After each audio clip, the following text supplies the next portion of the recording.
덕수궁에 가면 석조전이라는 건물이 있습니다. 덕수궁 하면은 궁이니까, 우리나라 조선시대의 궁이니까 나무로, 그리고 때로는 이제 벽이 어느 부분은 흙이나 이런 것으로 이제 만들어졌을 것이다 라고 생각할 텐데요.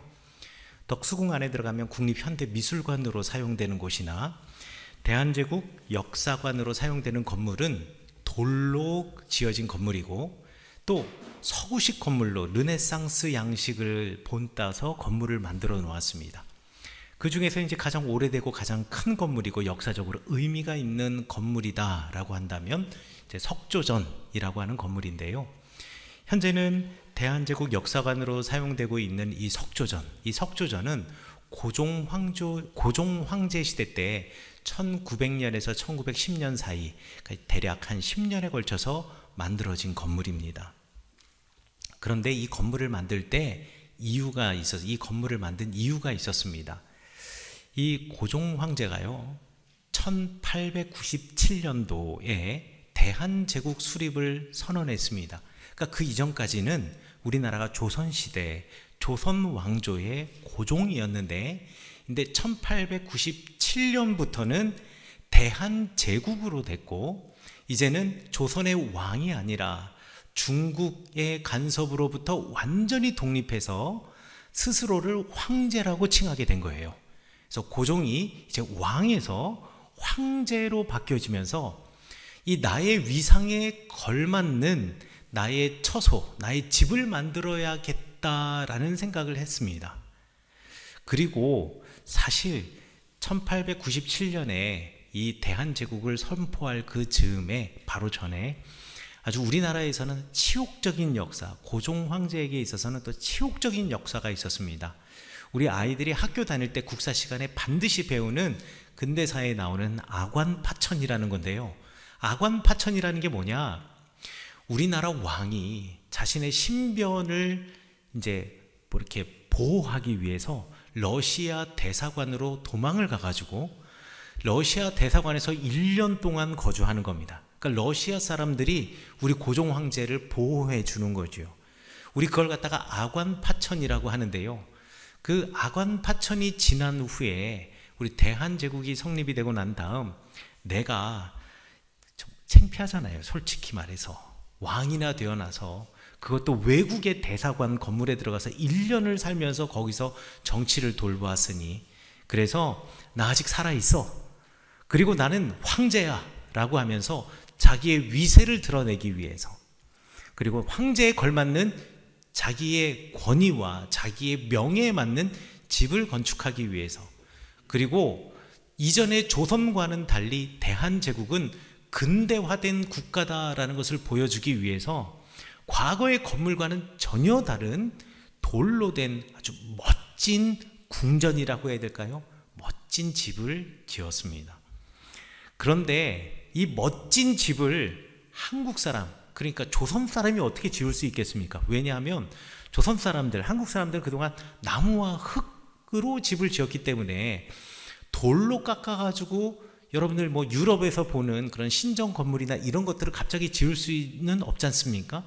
그래서 어떻게 했느냐? 고종 황제가 설계도 영국 사람한테 맡기고, 그 다음에 시공도 영국 사람한테 맡기고, 그리고 그 안에 인테리어와 그 안에 들어가는 가구, 이거 전부 다 영국에서 직수입을 해왔습니다. 자, 얼마 들었을까요? 그때 당시 돈으로 200만 원이 들었다고 합니다. 근데 그때 당시 돈 200만 원이 현재의 가치가 얼마가 되는지 우리가 좀 환산하기가 어렵잖아요. 그래서 쉬운 예를 들어드릴게요. 요 건물 지을 당시가 우리나라의 경제공황이었습니다. 그래서요, 백성들이 먹을 거를 찾아다니기 위해서 굶어 죽는 사람들이 그렇게 많았어요. 그래서 1904년에는 야, 이거 안 되겠다, 우리나라가 더 이상 이러다가 망하겠다 싶어서 외국에서 차관을 들여와서 돈을 빌리자라고 결정을 했습니다. 그래서 우리나라를 살리기 위해서 들여온 차관이 얼마였냐? 250만 원이었습니다. 여러분, 250만 원 차관 들여와서요 200만 원짜리 건물을 지었다고 생각해 보십시오. 이게 말이 되는 얘기겠습니까? 뭐 지금이야 그 석조정 건물을 보고 뭐 그 미술적인 가치나 역사적인 가치에 대해서 이야기하지만 제가 보기에는 그렇지 않습니다. 당시 제한제국은 일본의 수탈 정책으로 금융산업이 완전히 무너졌습니다. 일본의 종속된 경제 상태에서 조선의 백성들은 굶어가고 죽어가고 있는데요. 그런데 왕이라는 사람은 자기의 지위와 체명과 위세를 세우고 자기의 권력을 자랑하기 위해서 지금 백성들의 고혈을 짜내어서 자기가 살 집을 건축하고 있는 겁니다. 정작 지켜야 할 대한제국의 백성들은 지켜내지도 못하면서 자기의 지위와 자기의 권세와 자기의 명예와 지금 자기만을 지키는 왕. 물론 고종 황제가 뭐 비운의 황제고 뭐 역사 속에서 어쩔 수 없는 뭐 여러 가지 평가가 있을 수는 있겠지만 저는 이 석조정 건물을 보면서 정말 이 고종 황제가 대한제국 백성들을 사랑했던 왕이었나 싶습니다. 성경에 보면 헤롯 대왕 아시죠? 헤롯 대왕도요, 역사적으로 보면 정말 위대한 건축물들을 참 많이 남기고요. 그리고 유대인들은 이 헤롯에 대해서 대단히 긍정적이고 좋은 평가들을 많이 합니다. 이 헤롯이 특별히 많은 건물들을 지었는데 헤롯이 지은 건물, 뭐 예를 들어 마사다라고 하는 건물이나 헤로디움이라든가 내지는 가이사랴, 막벨라, 그리고 예루살렘 성전, 이 모든 건물들이 지금 전부 다 유네스코 문화유산으로 지정이 될 만큼 정말 아름다운 건물이었고요. 로마 제국의 많은 건축가들과 사람들이 헤롯이 지은 이 건물을 구경하기 위해서 로마에서도 예루살렘을 찾아올 정도였습니다. 왜냐하면 로마 사람들은요, 돌 위에 돌을 쌓고 그 사이에 모르타르를 넣는 오늘날의 벽돌 쌓는 방식으로 건물을 지었는데 헤롯은 돌을 깎아서 마치 레고 블럭처럼 짜맞추기로 돌을 쌓아서 올렸기 때문에요, 지진에도 건물이 무너지거나 흔들리는 일이 없고 적으로부터 공격을 당해도 웬만해서 성벽과 건물이 무너지지 않는 어마어마한 건축을 해놨기 때문에 그렇죠. 이 헤롯이 마사다를 만드는데 6년이 걸렸고요, 자기 엄마를 기념하는 헤로디움을 만드는데 8년이 걸렸습니다.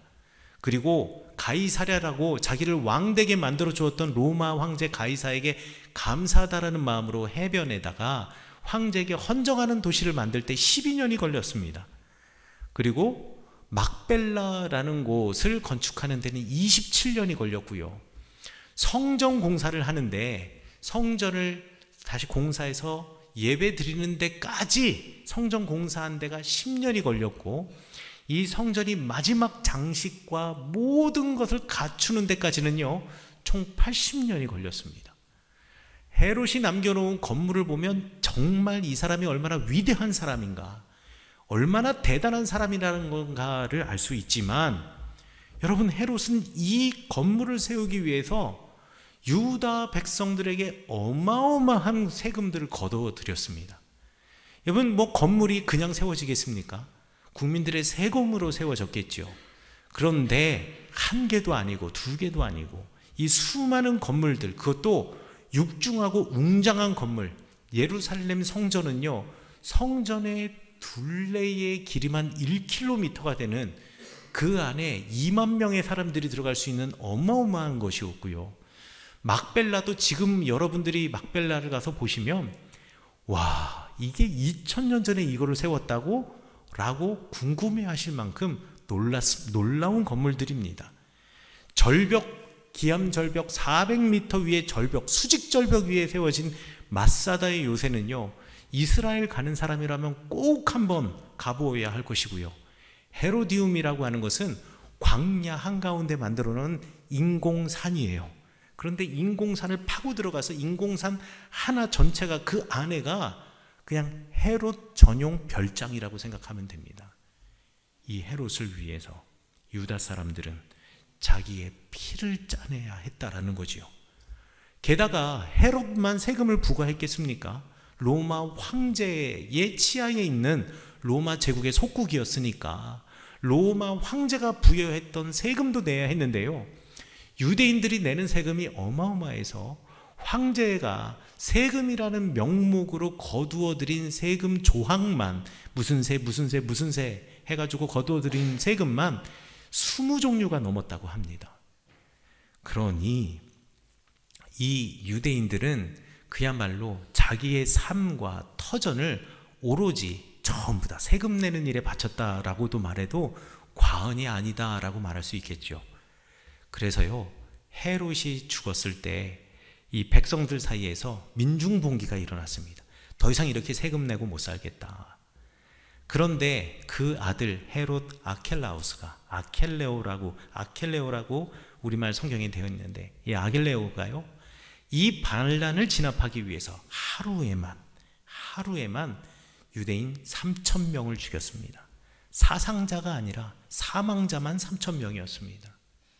세금을 거두어들이고 자기의 이름을 내고 자기의 권위를 드러내고 그리고 권력을 드러내고, 그리고 이것에 조금이라도 안 좋은 얘기를 하면 내 권위가 손상되고 나의 위신이 떨어지고 나의 뭐라 그러죠? 내가 왕으로서 지켜야 될 이 모든 것들에 흔들릴 거라는 그 두려움으로 지금 사람들을 죽인 게 된 겁니다. 그러고 보면 고종 황제도 헤롯도 왕이라는 자기의 지위와 자리와 권위와 위세와 그리고 권력과 부를 지켜내려고 정말 지켜내야 할 백성들, 사람들을 버렸던 사람, 그 사람들을 지켜내지 못하고 오히려 그들을 나를 위해서 희생시켰던 사람들이 바로 이 두 왕들이 아니었나 싶습니다. 헤롯의 잔혹함은 성경에서 하나 더 소개하고 있는데요, 그게 오늘 성경 본문의 말씀입니다. 동방에서 박사들, 우리가 흔히들 이 동방을 페르시아, 오늘날의 이란 지역이라고 생각을 하는데, 페르시아에서 동방에서 3명의 박사들, 별을 연구하는 사람들이 큰 별을, 밝은 별을 쫓아 예루살렘으로 왔습니다. 이 별의 징조는 분명히 인류 역사를 구원할 새 왕, 적어도 위대한 왕의 탄생을 알리는 상징적인 별이었기 때문에 페르시아의 박사들이 예루살렘까지 그 별을 쫓아왔다라는 거죠. 그리고 예루살렘에 있는 헤롯의 궁정에 가서 태어난 아기가 어디 있느냐, 내지는 태어날 아기가 어디 있느냐라고 물어보는데요, 헤롯은 당황할 수밖에 없었겠죠. 왜냐하면 내 궁전에 태어난 아기는 없고 태어날 아기도 없으니까 말이죠. 헤롯의 입장에서는 이제 난리가 난 겁니다. 왜요? 내가 이 유다의 왕이고 내가 권력과 권세와 힘을 가지고 있고 내가 왕으로서 이 유다 땅의 모든 경제와 부를 거머쥐고 있는데, 내가 알지 못하는 새로운 왕이 태어난다고 한다면 결국 나와 우리 가문은 어떻게 된다라는 얘기입니까? 그래서 이 아기를 찾으려고 성전에서, 그리고 유다 땅에서 율법 좀 안다는 사람들, 그리고 하나님의 뜻을 좀 안다는 사람들을 불러 모아서 어디서 왕이 태어난다면 어디서 태어나겠는가 물어보는데요, 우리 성경에 있는 예언사의 말씀을 보고 베들레헴 에브라다에서 왕이 태어날 것이다 라고 하는 말을 듣게 됩니다. 그리고 그 말을 들은 동방의 박사들이 베들레헴 에브라다를 향해 떠나가고, 헤롯은 그 박사들에게 혹시 찾게 되면 돌아가는 길에 반드시 나에게 좀 알려달라고, 그러면 내가 그 왕에게 가서, 아기에게 가서 경배하겠노라고 거짓말을 하지요. 사실 마음은 그렇게 태어난 아기를 죽여버릴 심상이었습니다. 그런데 동방의 박사들이 아기께 경배하고 예수님께 경배하고 돌아가려고 할 때 주님의 천사들이 이 동방의 박사들에게 헤롯에게로 가지 말고 곧바로 본국으로 돌아가라라고 알려주지요. 그래서 동방의 박사들은 본국으로 돌아갔고, 그리고 헤롯은 내가 속았다라는 것을 알고 박사들이 나를 거쳐가지 않고 그냥 갔다라는 것을 알고, 박사들이 온 때와 그들이 별을 본 시기, 그들이 말한 때를 기준으로 해서 안전하게 이 베들레헴 주변 지역에서 태어난 2살 이하의 어린 아기들을 전부 다 죽이라고 명령을 하고 그 학살이 벌어지게 됩니다. 여러분, 어떻게 한 사람의 인간이 이렇게 잔혹할 수 있습니까? 잔인할 수 있습니까? 이것은 정작 지켜내야 할 것은 지키지 못한 채 자기와 지위, 명성, 권위, 부라고 하는 허상을 쫓아 살았고 그 허상에 붙들려 살았기 때문에 이런 말도 안 되는 잔혹하고 잔인한 일을 벌일 수가 있었던 것입니다. 그런데 성경에는 진짜 왕, 참 왕, 이 왕들과 이전에 제가 말씀드렸던 두 왕과는 전혀 다른 새로운 왕이 계십니다. 그분은 바로 우리 예수 그리스도이시죠. 우리 예수님은 하나님이셨고 그리고 하나님의 아들이라고 이 땅에서 칭함을 받으셨고 또 사람들은 그 예수님을 주님이라고 불렀습니다. 주님이라고 하는 말, 주라고 하는 말이 그리스어로 쿠리오스인데요. 이 쿠리오스라고 하는 말은 로마의 황제를 부를 때 신하들이 그 황제에게 쿠리오스, 주님하고 부르는 것이었습니다. 그런데 이스라엘 백성들이 사람들이 예수님을 쿠리오스라고 불렸다라는 것은 그 예수님을 우리 왕으로, 적어도 정치적으로 왕은 헤롯이고 또 황제는 저기 시저일지는 모르지만 그러나 진정 우리의 왕은 당신이십니다, 예수님이십니다 라고 하는 고백이라고 할 수가 있습니다.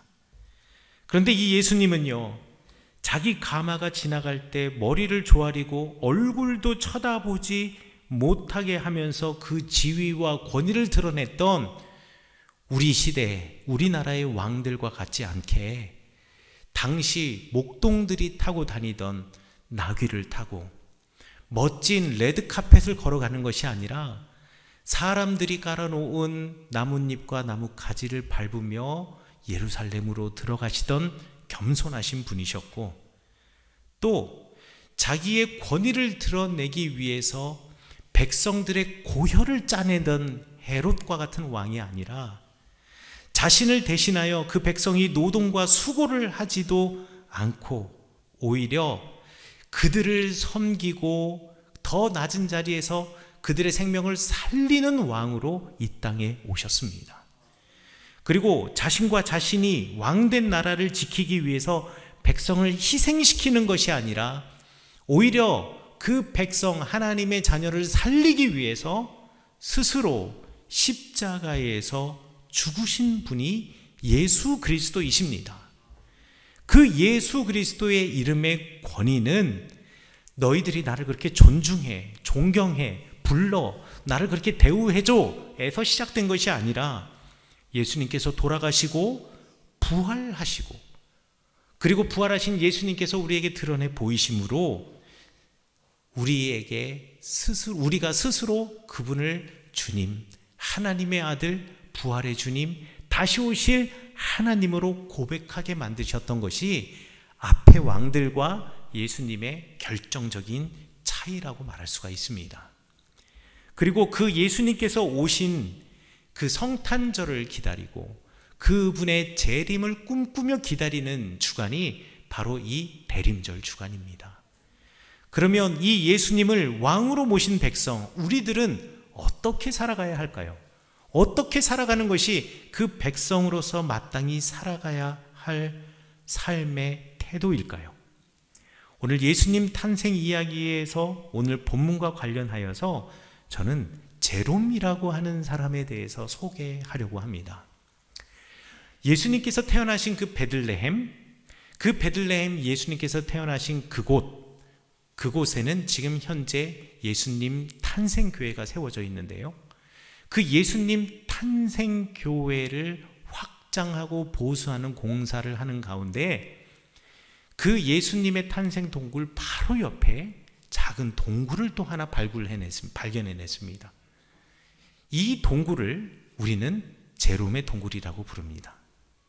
이 제롬이라고 하는 사람은 어떤 사람이었냐면 4세기, 그러니까 300년대 말이에요.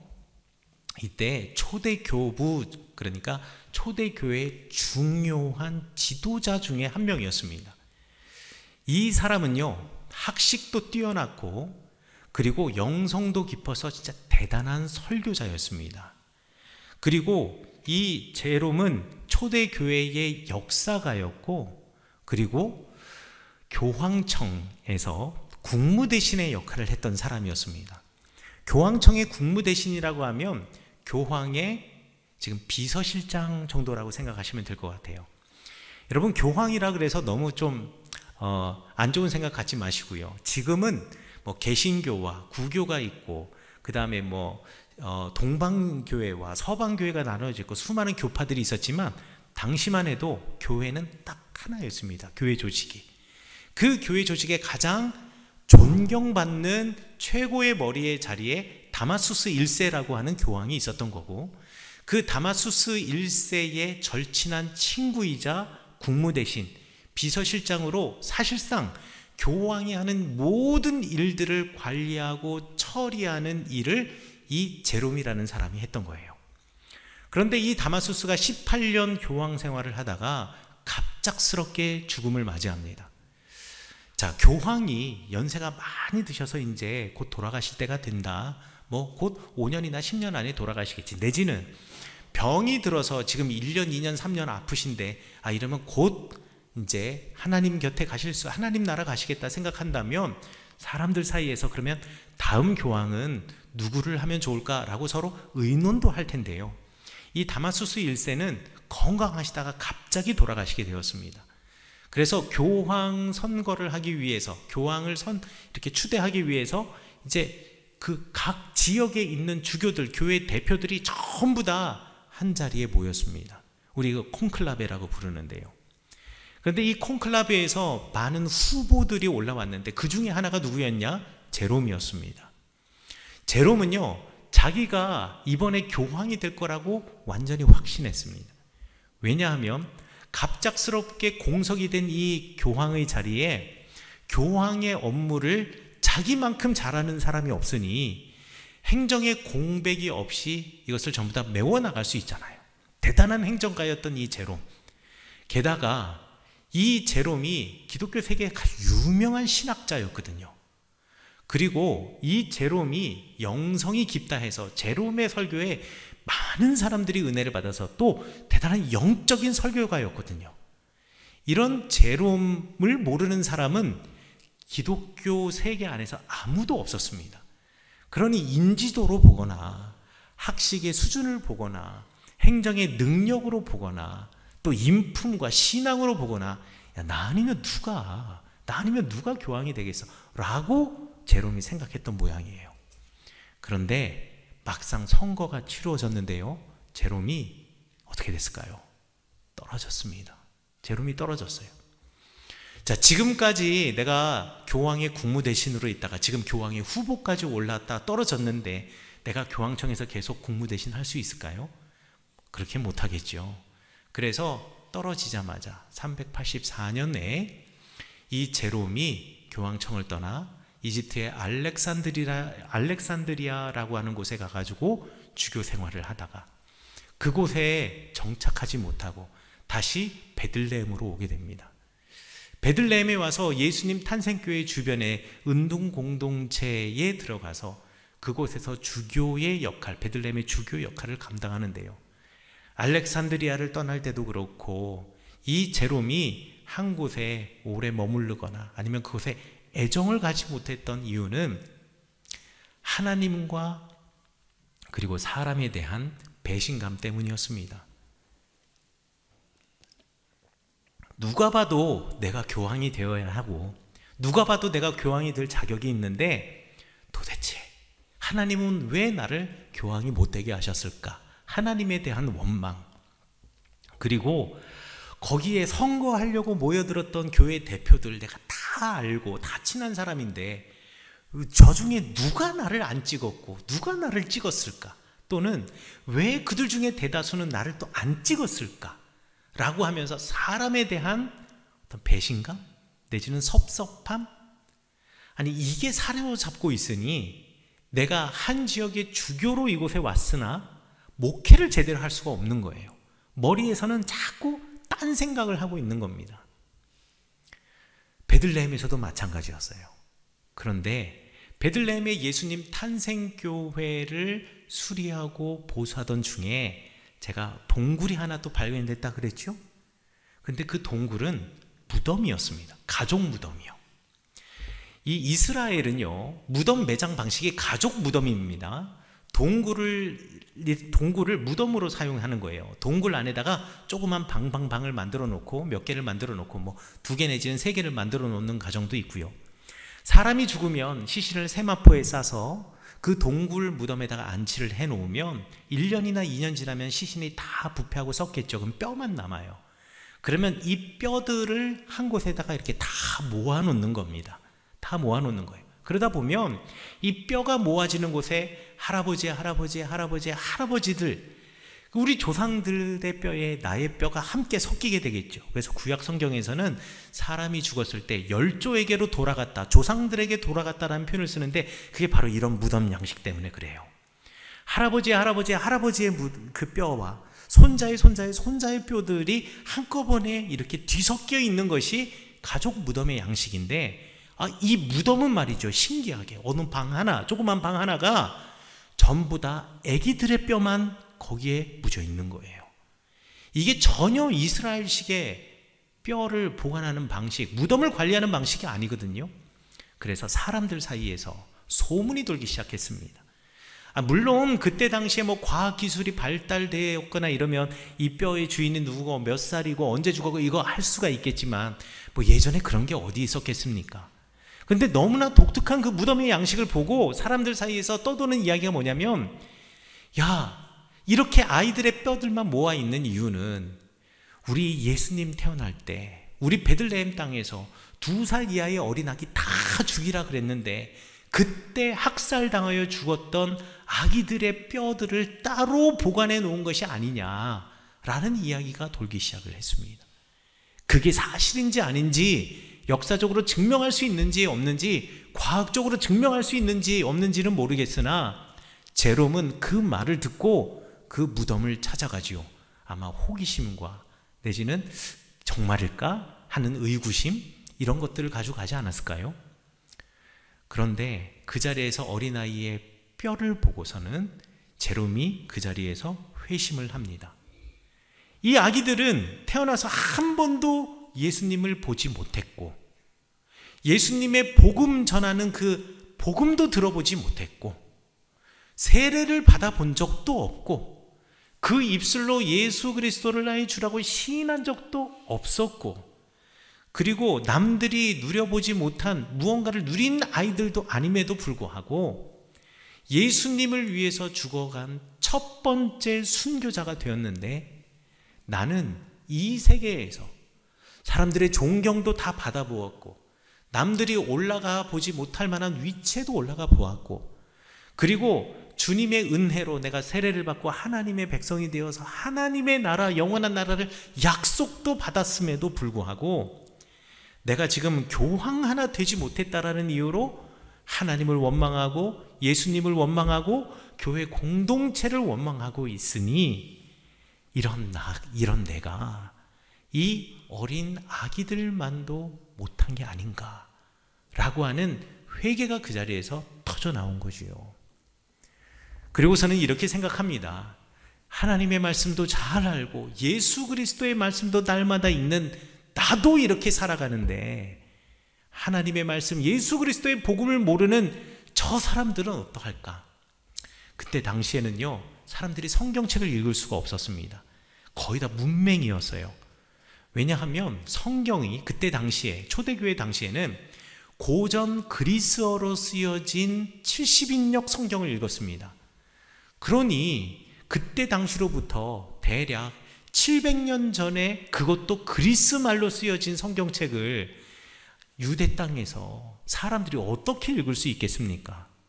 그래서 제롬이 그동안은 사제들만 읽을 수 있던 이 성경책을 더 많은 사람들이 읽게 하자.